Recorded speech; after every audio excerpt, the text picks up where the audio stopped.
द्वितीय विज्ञान पदवी के छात्रों को हार्दिक नमस्कार। आज की कक्षा में आपके पाठ्यक्रम के अंतर्गत संकलित और एक कहानी का नाम है हत्यारे से परिचित होंगे। हत्यारे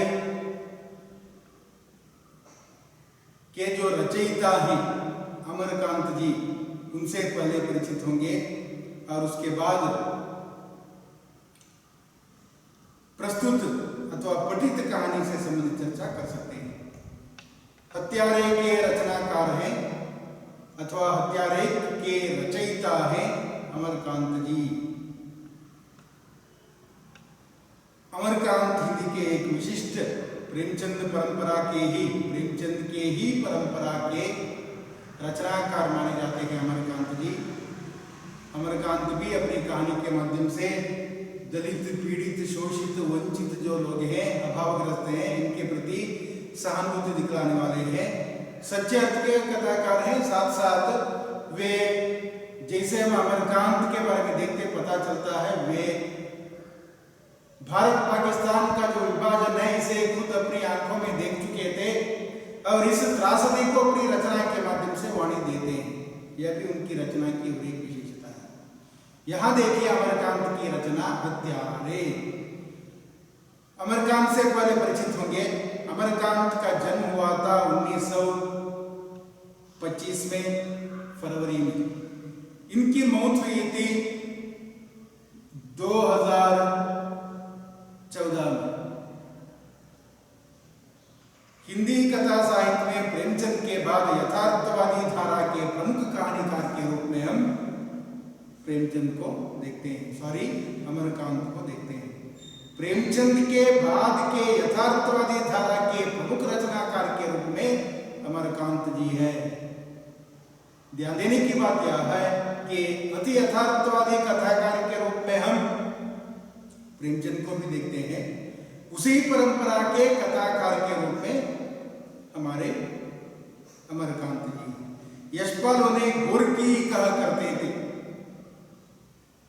विश्व साहित्य के महत्वपूर्ण गद्य लेखक के रूप में हम प्रेमचंद, गोरकी आदि को लेते हैं। वे यशपाल हमारे अमरकांत को हिंदी के गोरकी कहते थे। अमरकांत का जन्म उत्तर प्रदेश के बालिया जिले के नगरा कस्बे के पास स्थित भगलपुर में हुआ था। अमरकांत हिंदी प्रदेश में जन्मे और बलिया जिले के नगरा कस्बे के पास इनका जन्म हुआ था। उन्होंने इलाहाबाद विश्वविद्यालय से बीए हासिल की, प्राप्त कर लिया। इसके बाद उन्होंने साहित्यिक सर्जन मार्ग अपनाया। साहित्यिक क्षेत्र में वे घुसते, साहित्य के क्षेत्र में अपना योगदान दे देते और सर्वहारा जो वर्ग है, इनकी जो समस्याएं हैं, इन्हें अपनी कहानी के माध्यम से वाणी देते। बलिया में पढ़ते समय उनका संपर्क स्वतंत्रता आंदोलन के सेनानियों से हुआ। सन 1942 में वे स्वतंत्रता आंदोलन से जुड़ गए। क्विट इंडिया मूवमेंट, भारत छोड़ो आंदोलन जब हुआ था 1942 में, इस वक्त वे छात्र थे और सक्रिय रूप से इस आंदोलन में भाग लेते। शुरुआती दिनों में अमरकांत में गजलें और लोकगीत भी गाते थे। गजल भी गाते थे, लोकगीत भी गाते थे वे शुरुआती संदर्भ में। सन 1942 में वे आंदोलन में जुड़ गए। उनके साहित्य जीवन का आरंभ एक पत्रकार के रूप में हुआ। आरंभ में पत्रकार थे, बाद में साहित्यिक जीवन की शुरुआत उनकी होती है। उन्होंने कई पत्रिकाओं का संपादन भी किया था। वे बहुत अच्छी कहानियां लिखने के बावजूद एक अरसे तक हाशिए पर पड़े रहे। अच्छी कहानियों की रचना उनके द्वारा हुई, फिर भी कुछ वर्षों तक उनकी ख्याति उतनी नहीं बढ़ी, लेकिन बाद में अपने आप उनकी ख्याति बढ़ती है। वे बहुत अच्छी कहानियां लिखने के बावजूद भी ऐसे हुए। उस समय तक कहानी चर्चा के केंद्र में मोहन, राकेश, कमलेश्वर, राजेंद्र यादव की त्रयी थे। राजेंद्र यादव, कमलेश्वर और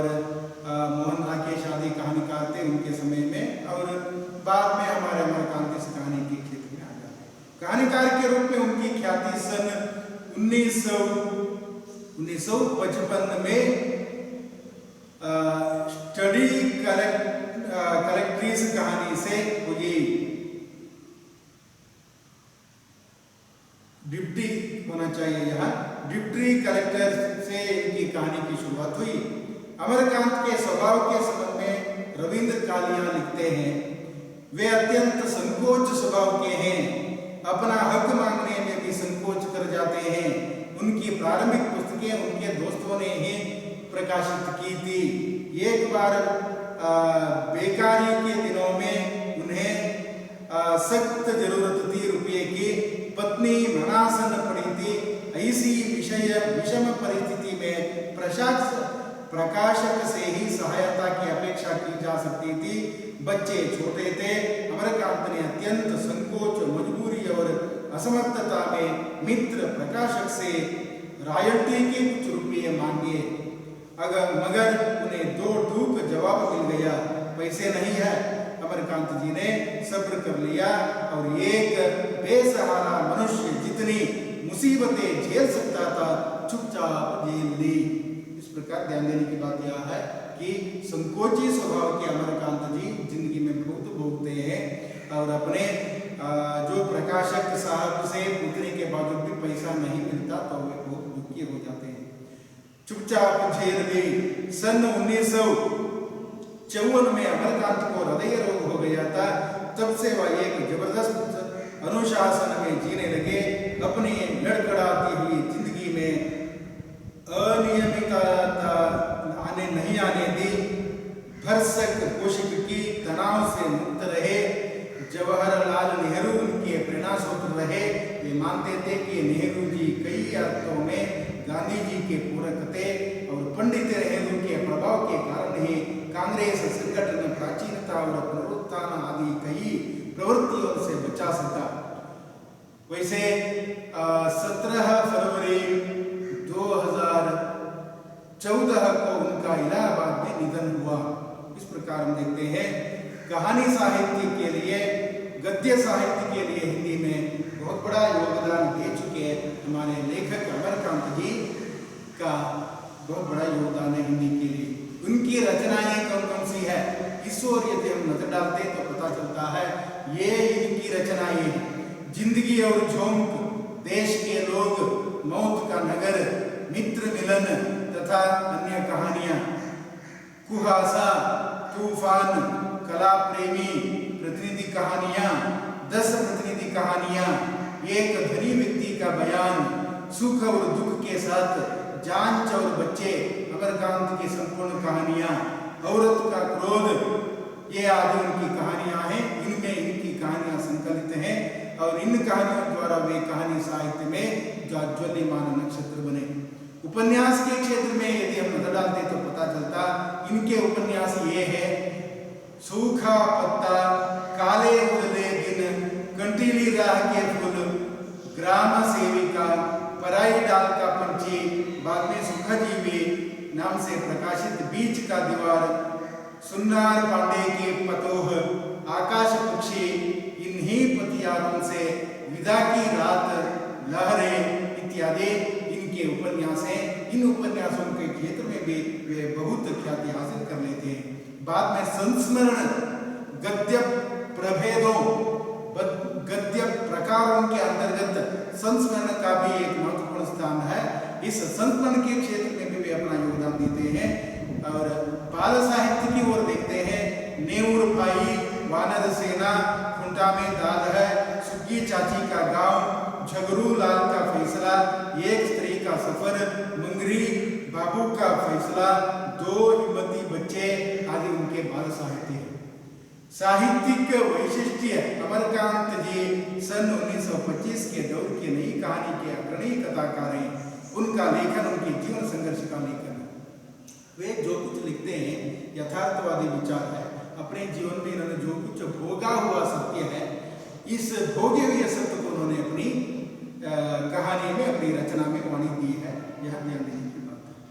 वे प्रेमचंद की कथा परंपरा में आगे बढ़ते हैं।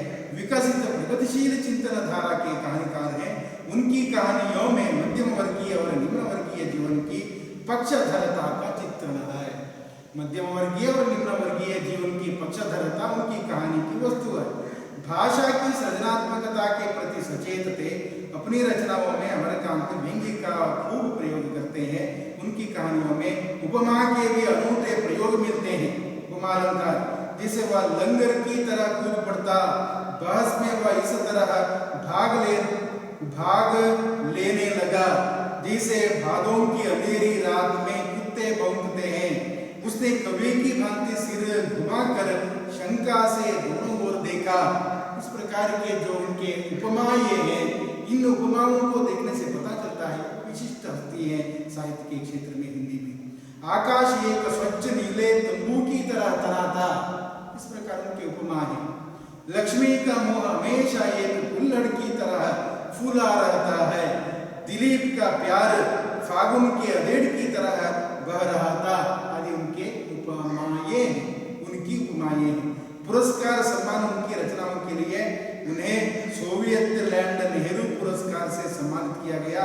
उत्तर प्रदेश के संस्थान की ओर से भी उन्हें ये पुरस्कार मिले, पुरस्कार प्रदान किया गया।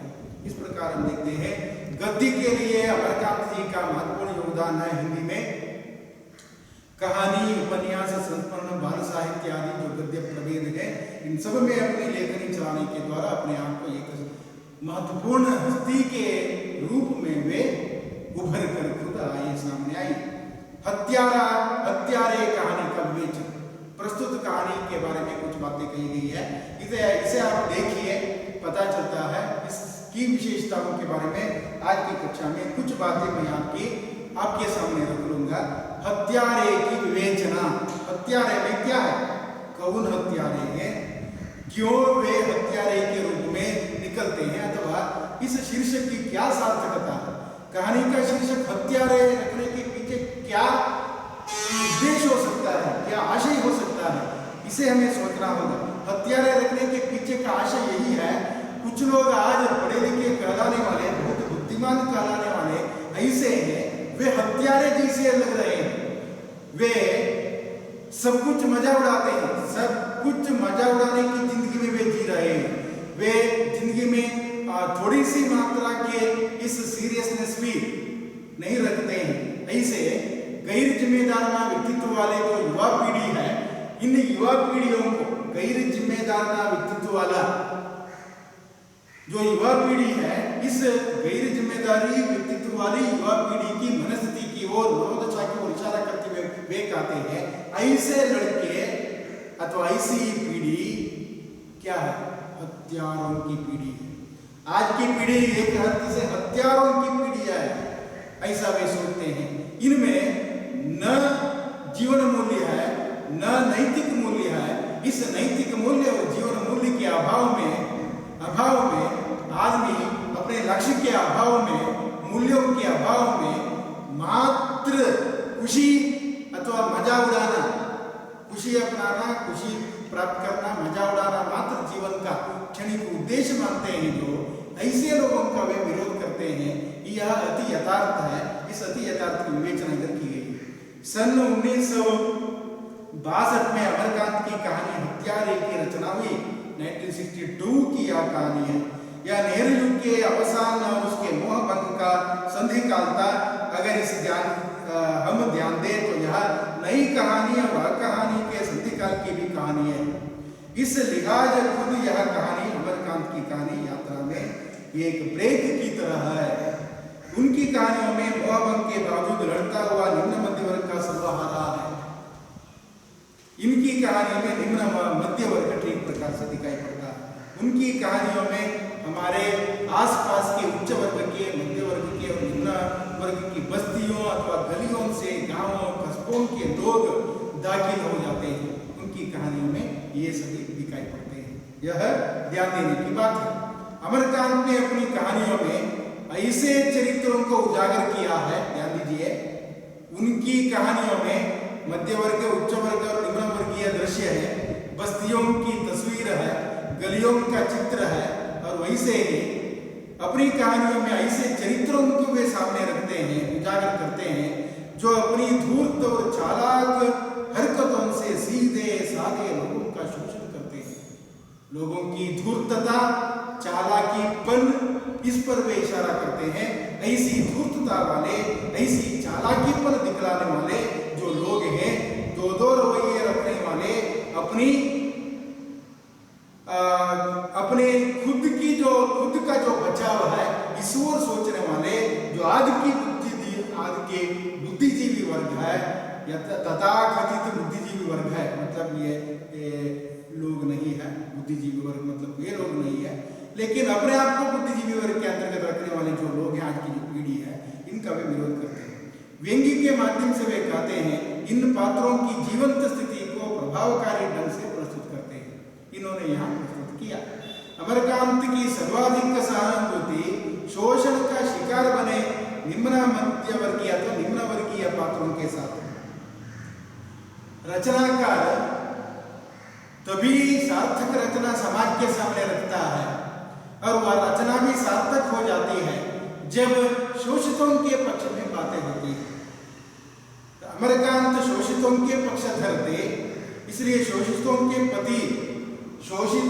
प्रति उनका अनुकंपता, उनकी सहानुभूति थी।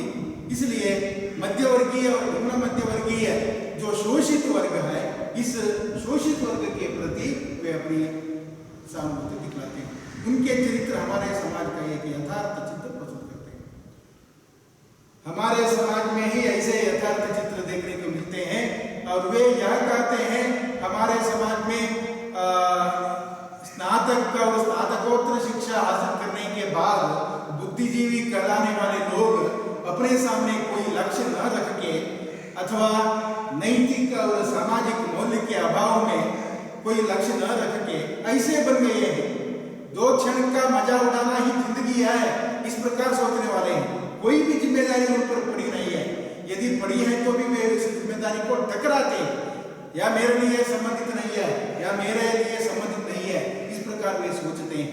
इसलिए पीढ़ी की, ऐसे पढ़ी लिखी पीढ़ी की जो मनस्थिति है, इस मनस्थिति को देखकर वे कहते हैं हत्यारे, वे लोग हत्यारे।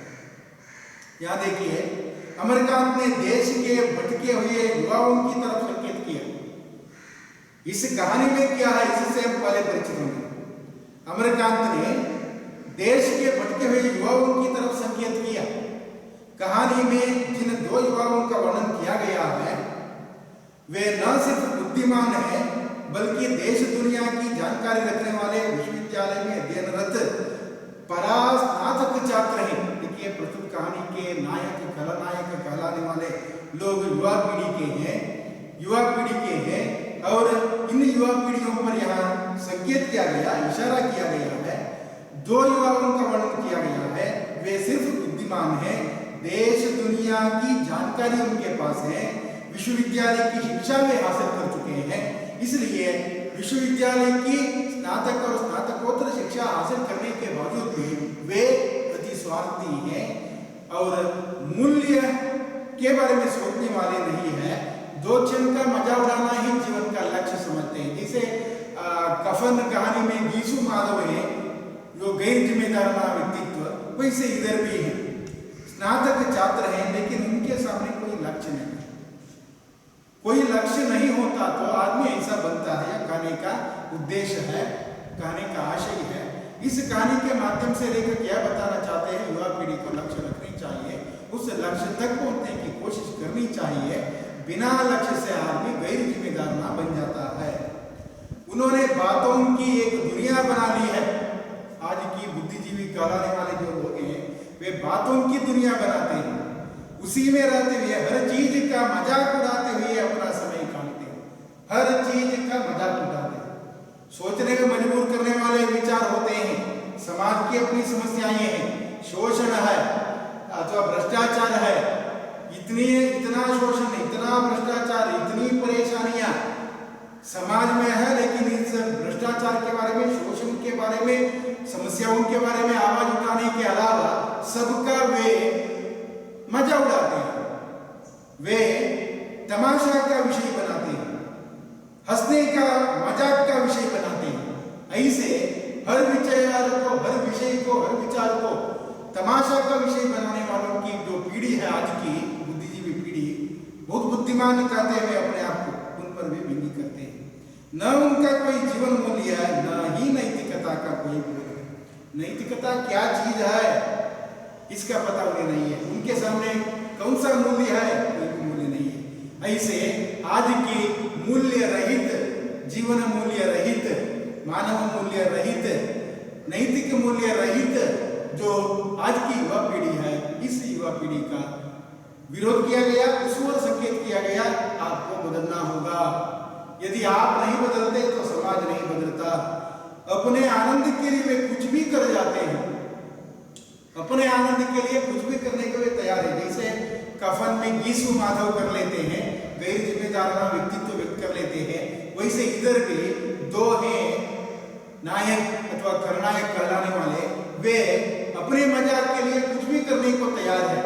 समाज में जो कुछ हो रहा है उनके लिए हंसने का विषय है, मजाक का विषय बन गया है। अपने आनंद के लिए सब कुछ करने तैयार हो जाने वाले लोगों पर वे इशारा करते हैं। अमरकांत की इस कहानी में आजादी के बाद पैदा हुई पीढ़ी की अति स्वच्छंद भाव है, स्वच्छंद विचार है। आजादी के बाद की हमारी पीढ़ी की जो स्थिति है, मनस्थिति है, मनोदशा, इस पर वे व्यक्त करते हैं विचार। दिशाहीन पीढ़ी, आज की पीढ़ी को वे दिशाहीन पीढ़ी कहते हैं। दिशाहीन हो जाने के कारण से ही वे इधर उधर जाते, मजा उड़ाते, पीते, खुशी मनाते हैं, इसका भी विरोध करते हैं। परम स्वार्थी मनोदशा का व्यंग्य करते हैं। लोगों की परम स्वार्थी मनोदशा जो है, इस परम स्वार्थी मनोदशा पर व्यंग्य करना ही लेखक का उद्देश्य है। और यह हत्यारा नामक कहानी के माध्यम से वे आज की पीढ़ी की मनोदशा का चित्र हमारे सामने रखते हैं। आज यहीं पर रुकेंगे और नमस्कार, फिर अगले क्लास में